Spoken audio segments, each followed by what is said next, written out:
ಪ್ರತಿನಿಧಿ ಬಸವರಾಜ್ ನೀಡ್ತಾ ಹೋಗ್ತಾರೆ. ನೇರ ಸಂಪರ್ಕದಲ್ಲಿದ್ದಾರೆ. ಬಸವರಾಜ್, ವಿರೋಧ ಪಕ್ಷದ ಸ್ಥಾನದಲ್ಲಿ ಕೂತಿದ್ದಾರೆ ಬಿಜೆಪಿಗರು. ಅವ್ರ ಕೈಲಿ ಒಂದ್ ರೀತಿ ಕೋಲ್ ಕೊಟ್ಟು ಹೊಡೆಸ್ಕೊಳ್ಳೋದು ಅನ್ನೋ ಪರಿಸ್ಥಿತಿ ಕಾಂಗ್ರೆಸ್ನವ್ರಿಗೆ ಯಾಕೆ ಅಂತ ಲಕ್ಷ್ಮೀ ಹೆಬ್ಬಾಳ್ಕರ್ ಅವ್ರು ಹೇಳ್ತಿದ್ದಾರೆ. ನೋಡ್ರಿ, ನಮ್ಮ ಎಐಸಿಸಿ ನಾಯಕರು ಏನ್ ಹೇಳ್ತಾರೆ ಹಂಗ್ ನಾವು ಕೇಳಬೇಕು ಅಂತ. ಈ ಬಾಕಿ ಕಾಂಗ್ರೆಸ್ ಇರೋರಿಗೆ ಏನಾಗಿದೆ? ಮಾತನಾಡೋ ಖಯಾಲಿನ ಅಥವಾ ತಮಗೆ ಎಲ್ಲ ಗೊತ್ತಿದೆ ಅಂತ ಹೇಳಿ ತೋರಿಸ್ಕೊಳ್ಳೋಕೆ ಹೋಗಿ ಮತ್ತೆ ಮತ್ತೆ ಮುಖಭಂಗ ಅನುಭವಿಸೋದು ಖಯಾಲಿನ ಏನಾಗಿದೆ ಅಂತ ಹೇಳಿ?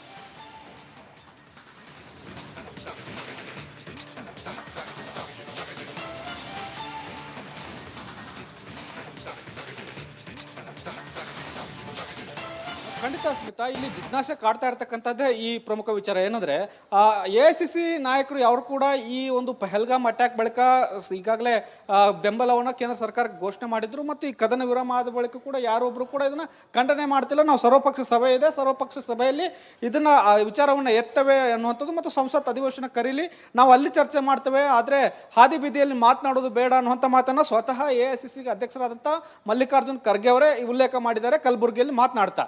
ಆದ್ರೆ ಇನ್ನು ಉಳಿದಂತ ಸಚಿವರು ಇದಾರಲ್ಲ, ಸಚಿವರು ಶಾಸಕರು ರಾಜ್ಯದ ಮಟ್ಟದವರು, ಅವರು ಈ ಒಂದು ಪಹಲ್ಗಾಮ್ ಅಟ್ಯಾಕ್ ಬಳಿಕ ಆದಂತಹ ದಾಳಿಗಳಿರ್ಬೋದು, ದಾಳಿಯ ಬಳಿಕ ಆದಂತಹ ಕದನ ವಿರಾಮ ಇರ್ಬೋದು, ಇದನ್ನ ಇಟ್ಕೊಂಡು ಮೋದಿ ಅವರ ವಿರುದ್ಧ ಮತ್ತು ಟ್ರಂಪ್ ಅವರು ಮಧ್ಯಸ್ಥಿಕೆಯನ್ನು ವಹಿಸಿದರ ವಿರುದ್ಧ ಒಂದಷ್ಟು ಅಟ್ಯಾಕಿಗೆ ಇಳಿದಿರ್ತಕ್ಕಂತಹದ್ದು.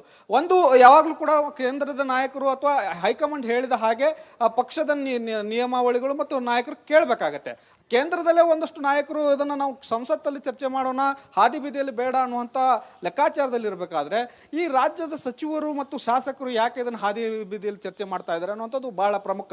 ಒಂದು ಡ್ಯಾಮೇಜ್ ಮಾಡಬೇಕು, ಕೇವಲ ಬಿಜೆಪಿಯನ್ನು ಬೈಲೇಬೇಕು ಅನ್ನುವಂಥದ್ದಾದ್ರೆ ಅದಕ್ಕೆ ಸೆಷನ್ಗಳು ಕರಿಬಹುದು, ಮತ್ತೆ ಸರ್ವಪಕ್ಷ ಸಭೆ ಇದೆ, ಅಲ್ಲಿ ಮಾತನಾಡೋಕ್ಕೆ ಇದೆ. ಯಾಕಂದ್ರೆ ಪಕ್ಷದ ಭದ್ರತಾ ದೃಷ್ಟಿಯಿಂದ ಒಂದಷ್ಟು ಗುಪ್ತಚರ ಇಲಾಖೆ ಗುಪ್ತವಾದಂಥ ಮಾಹಿತಿಗಳನ್ನ ಹಾದಿ ಬೀದಿಯಲ್ಲಿ ಕೇಂದ್ರ ಸರ್ಕಾರ ಕೂಡ ಮಾತನಾಡೋಕ್ಕೆ ಬರಲ್ಲ. ಅದನ್ನ ಈ ವಿವರಣೆಯನ್ನ ವಿಪಕ್ಷ ನಾಯಕರಿಗೆ ಸರ್ವಪಕ್ಷ ಸಭೆಯಲ್ಲಾಗಲಿ ಅಥವಾ ಸದನದಲ್ಲಿ ಕೊಡಬಹುದು.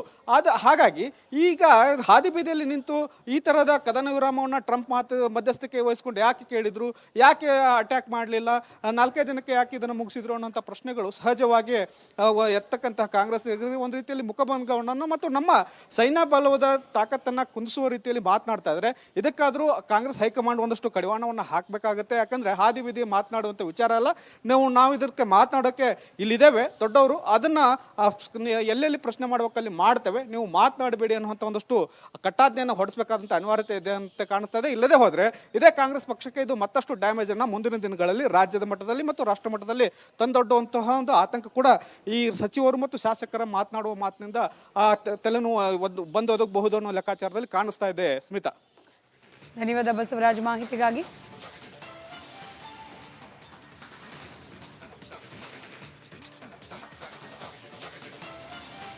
ಪ್ರತಿನಿಧಿ ಬಸವರಾಜ್ ನೀಡ್ತಾ ಹೋಗ್ತಾರೆ. ನೇರ ಸಂಪರ್ಕದಲ್ಲಿದ್ದಾರೆ. ಬಸವರಾಜ್, ವಿರೋಧ ಪಕ್ಷದ ಸ್ಥಾನದಲ್ಲಿ ಕೂತಿದ್ದಾರೆ ಬಿಜೆಪಿಗರು. ಅವ್ರ ಕೈಲಿ ಒಂದ್ ರೀತಿ ಕೋಲ್ ಕೊಟ್ಟು ಹೊಡೆಸ್ಕೊಳ್ಳೋದು ಅನ್ನೋ ಪರಿಸ್ಥಿತಿ ಕಾಂಗ್ರೆಸ್ನವ್ರಿಗೆ ಯಾಕೆ ಅಂತ ಲಕ್ಷ್ಮೀ ಹೆಬ್ಬಾಳ್ಕರ್ ಅವ್ರು ಹೇಳ್ತಿದ್ದಾರೆ. ನೋಡ್ರಿ, ನಮ್ಮ ಎಐಸಿಸಿ ನಾಯಕರು ಏನ್ ಹೇಳ್ತಾರೆ ಹಂಗ್ ನಾವು ಕೇಳಬೇಕು ಅಂತ. ಈ ಬಾಕಿ ಕಾಂಗ್ರೆಸ್ ಇರೋರಿಗೆ ಏನಾಗಿದೆ? ಮಾತನಾಡೋ ಖಯಾಲಿನ ಅಥವಾ ತಮಗೆ ಎಲ್ಲ ಗೊತ್ತಿದೆ ಅಂತ ಹೇಳಿ ತೋರಿಸ್ಕೊಳ್ಳೋಕೆ ಹೋಗಿ ಮತ್ತೆ ಮತ್ತೆ ಮುಖಭಂಗ ಅನುಭವಿಸೋದು ಖಯಾಲಿನ ಏನಾಗಿದೆ ಅಂತ ಹೇಳಿ?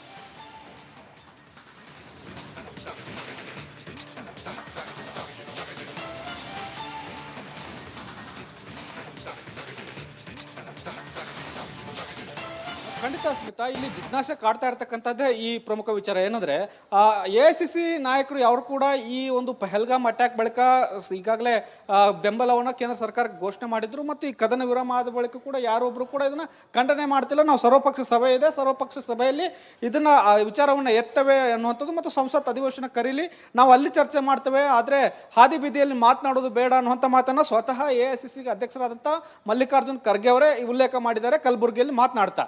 ಆದ್ರೆ ಇನ್ನು ಉಳಿದಂತ ಸಚಿವರು ಇದಾರಲ್ಲ, ಸಚಿವರು ಶಾಸಕರು ರಾಜ್ಯದ ಮಟ್ಟದವರು, ಅವರು ಈ ಒಂದು ಪಹಲ್ಗಾಮ್ ಅಟ್ಯಾಕ್ ಬಳಿಕ ಆದಂತಹ ದಾಳಿಗಳಿರ್ಬೋದು, ದಾಳಿಯ ಬಳಿಕ ಆದಂತಹ ಕದನ ವಿರಾಮ ಇರ್ಬೋದು, ಇದನ್ನ ಇಟ್ಕೊಂಡು ಮೋದಿ ಅವರ ವಿರುದ್ಧ ಮತ್ತು ಟ್ರಂಪ್ ಅವರು ಮಧ್ಯಸ್ಥಿಕೆಯನ್ನು ವಹಿಸಿದರ ವಿರುದ್ಧ ಒಂದಷ್ಟು ಅಟ್ಯಾಕಿಗೆ ಇಳಿದಿರ್ತಕ್ಕಂತಹದ್ದು. ಒಂದು ಯಾವಾಗಲೂ ಕೂಡ ಕೇಂದ್ರದ ನಾಯಕರು ಅಥವಾ ಹೈಕಮಾಂಡ್ ಹೇಳಿದ ಹಾಗೆ ಪಕ್ಷದ ನಿಯಮಾವಳಿಗಳು ಮತ್ತು ನಾಯಕರು ಕೇಳಬೇಕಾಗತ್ತೆ. ಕೇಂದ್ರದಲ್ಲೇ ಒಂದಷ್ಟು ನಾಯಕರು ಇದನ್ನು ನಾವು ಸಂಸತ್ತಲ್ಲಿ ಚರ್ಚೆ ಮಾಡೋಣ, ಹಾದಿ ಬೀದಿಯಲ್ಲಿ ಬೇಡ ಅನ್ನುವಂಥ ಲೆಕ್ಕಾಚಾರದಲ್ಲಿ ಇರಬೇಕಾದ್ರೆ ಈ ರಾಜ್ಯದ ಸಚಿವರು ಮತ್ತು ಶಾಸಕರು ಯಾಕೆ ಇದನ್ನು ಹಾದಿ ಬೀದಿಯಲ್ಲಿ ಚರ್ಚೆ ಮಾಡ್ತಾ ಇದ್ದಾರೆ ಅನ್ನುವಂಥದ್ದು ಬಹಳ ಪ್ರಮುಖ. ಒಂದು ಡ್ಯಾಮೇಜ್ ಮಾಡಬೇಕು, ಕೇವಲ ಬಿಜೆಪಿಯನ್ನು ಬೈಲೇಬೇಕು ಅನ್ನುವಂಥದ್ದಾದ್ರೆ ಅದಕ್ಕೆ ಸೆಷನ್ಗಳು ಕರಿಬಹುದು, ಮತ್ತೆ ಸರ್ವಪಕ್ಷ ಸಭೆ ಇದೆ, ಅಲ್ಲಿ ಮಾತನಾಡೋಕ್ಕೆ ಇದೆ. ಯಾಕೆಂದ್ರೆ ಪಕ್ಷದ ಭದ್ರತಾ ದೃಷ್ಟಿಯಿಂದ ಒಂದಷ್ಟು ಗುಪ್ತವಾದಂಥ ಮಾಹಿತಿಗಳನ್ನು ಹಾದಿ ಬೀದಿಯಲ್ಲಿ ಕೇಂದ್ರ ಸರ್ಕಾರ ಕೂಡ ಮಾತನಾಡೋಕ್ಕೆ ಬರಲ್ಲ.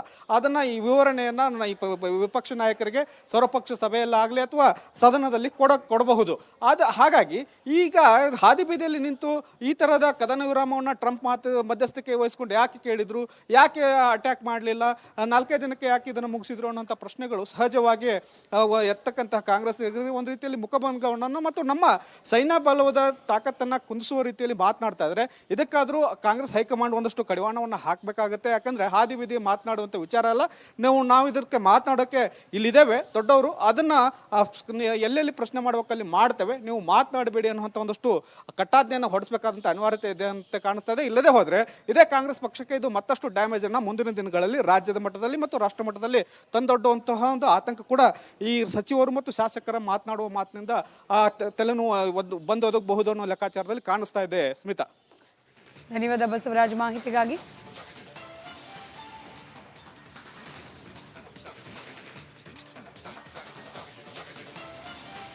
ಪ್ರತಿನಿಧಿ ಬಸವರಾಜ್ ನೀಡ್ತಾ ಹೋಗ್ತಾರೆ, ನೇರ ಸಂಪರ್ಕದಲ್ಲಿದ್ದಾರೆ. ಬಸವರಾಜ್, ವಿರೋಧ ಪಕ್ಷದ ಸ್ಥಾನದಲ್ಲಿ ಕೂತಿದ್ದಾರೆ ಬಿಜೆಪಿಗರು, ಅವ್ರ ಕೈಲಿ ಒಂದ್ ರೀತಿ ಕೋಲ್ ಕೊಟ್ಟು ಹೊಡೆಸ್ಕೊಳ್ಳೋದು ಅನ್ನೋ ಪರಿಸ್ಥಿತಿ ಕಾಂಗ್ರೆಸ್ನವ್ರಿಗೆ ಯಾಕೆ ಅಂತ ಲಕ್ಷ್ಮೀ ಹೆಬ್ಬಾಳ್ಕರ್ ಅವ್ರು ಹೇಳ್ತಿದ್ದಾರೆ. ನೋಡ್ರಿ, ನಮ್ಮ AICC ನಾಯಕರು ಏನ್ ಹೇಳ್ತಾರೆ ಹಂಗ್ ನಾವು ಕೇಳಬೇಕು ಅಂತ.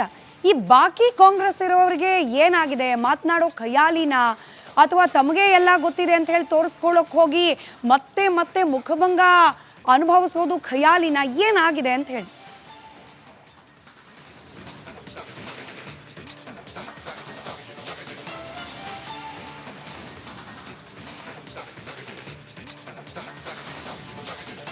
ಖಂಡಿತ ಸ್ಮಿತಾ, ಇಲ್ಲಿ ಜಿಜ್ಞಾಸೆ ಕಾಡ್ತಾ ಇರ್ತಕ್ಕಂಥದ್ದೇ ಈ ಪ್ರಮುಖ ವಿಚಾರ. ಏನಂದ್ರೆ AICC ನಾಯಕರು ಯಾರು ಕೂಡ ಈ ಒಂದು ಪಹಲ್ಗಾಮ್ ಅಟ್ಯಾಕ್ ಬಳಿಕ ಈಗಾಗಲೇ ಬೆಂಬಲವನ್ನು ಕೇಂದ್ರ ಸರ್ಕಾರಕ್ಕೆ ಘೋಷಣೆ ಮಾಡಿದ್ರು ಮತ್ತು ಈ ಕದನ ವಿರಾಮ ಆದ ಬಳಿಕ ಕೂಡ ಯಾರೊಬ್ರು ಕೂಡ ಇದನ್ನ ಖಂಡನೆ ಮಾಡ್ತಿಲ್ಲ. ನಾವು ಸರ್ವಪಕ್ಷ ಸಭೆ ಇದೆ, ಸರ್ವಪಕ್ಷ ಸಭೆಯಲ್ಲಿ ಇದನ್ನ ವಿಚಾರವನ್ನು ಎತ್ತವೆ ಅನ್ನುವಂಥದ್ದು ಮತ್ತು ಸಂಸತ್ ಅಧಿವೇಶನ ಕರೀಲಿ, ನಾವು ಅಲ್ಲಿ ಚರ್ಚೆ ಮಾಡ್ತೇವೆ, ಆದ್ರೆ ಹಾದಿ ಬೀದಿಯಲ್ಲಿ ಮಾತನಾಡೋದು ಬೇಡ ಅನ್ನುವಂಥ ಮಾತನ್ನ ಸ್ವತಃ AICC ಅಧ್ಯಕ್ಷರಾದಂಥ ಮಲ್ಲಿಕಾರ್ಜುನ್ ಖರ್ಗೆ ಅವರೇ ಉಲ್ಲೇಖ ಮಾಡಿದ್ದಾರೆ ಕಲಬುರಗಿಯಲ್ಲಿ ಮಾತನಾಡ್ತಾ.